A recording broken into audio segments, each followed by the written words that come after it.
Sejam bem-vindos a essa aula que você vai aprender como trabalhar com agrupamento utilizando o Orange.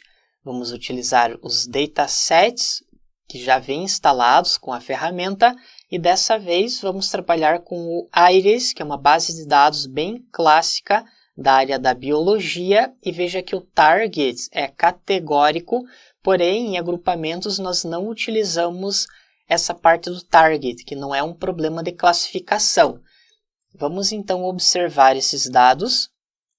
Nós temos essas características sobre as plantas e 3 tipos de plantas.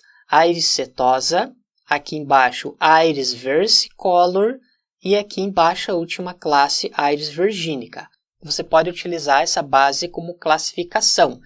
E temos 4 atributos: o tamanho e a largura da sépala da planta, e o tamanho e a largura da pétala da planta, que são esses valores numéricos. Então, alguém mediu os dados de várias plantas e colocou nessa base de dados.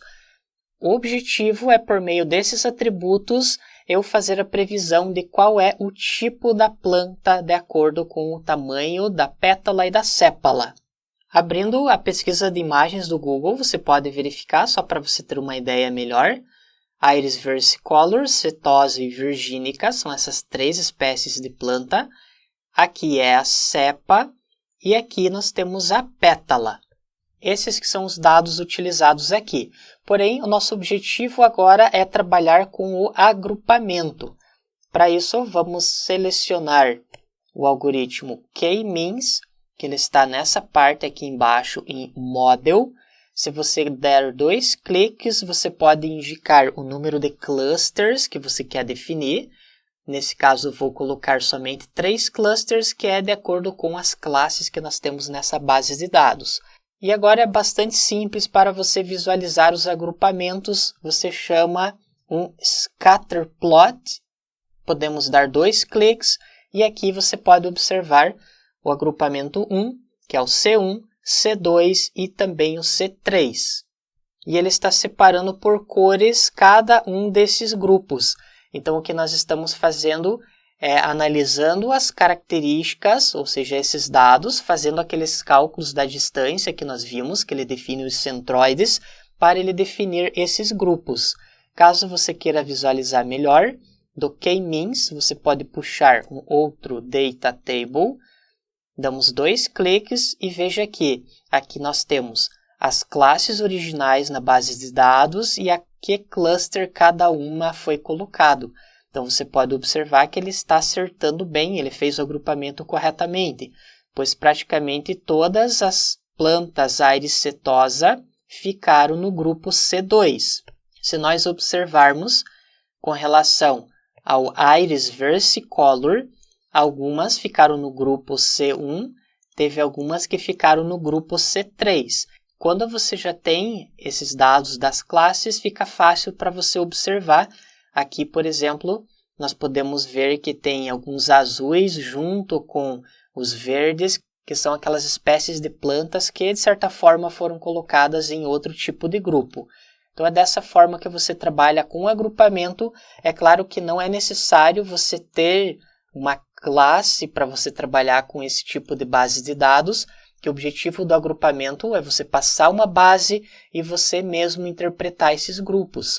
Por exemplo, você pode diminuir ou aumentar o número de grupos. Vamos colocar 6 grupos, por exemplo. Note que ele já fez a distinção entre esses grupos e a ideia de você aplicar uma segmentação de mercado, por exemplo, é que esses grupos são feitos baseado nas características das pessoas, ou nesse caso das plantas. Assim você pode identificar: as pessoas do grupo azul são as que gastam menos, as pessoas do grupo rosa são as que gastam mais e assim por diante. Dessa forma que você pode fazer análises nesse sentido. E nós também podemos adicionar um componente a mais, que eu vou chamar do Select Rows, para você selecionar linhas específicas. Eu vou ligar o K-means aqui e nesse scatter plot. E se nós abrirmos esse gráfico, veja que temos aquela mesma visualização. Caso você queira visualizar de uma classe específica, podemos adicionar uma condição, que o Iris is Iris setosa. Você quer visualizar somente o Aedes setosa. Ele coloca a bolinha preenchida. Todos os Aedes setosas estão no grupo correto. Se você mudar para, por exemplo, Aedes versicolor, ele vai aplicar esse filtro e veja que ele está selecionando o outro grupo, que é o Aedes versicolor, que é o verde, e tem alguns que foram colocados no grupo azul. Então, é uma maneira bem interessante para você avaliar como que o agrupamento está sendo feito. Sugiro, inclusive, que você faça testes com outras bases de dados para você ter um resultado diferente, para você analisar melhor o agrupamento. Com isso, fechamos essa aula. Obrigado e até a próxima!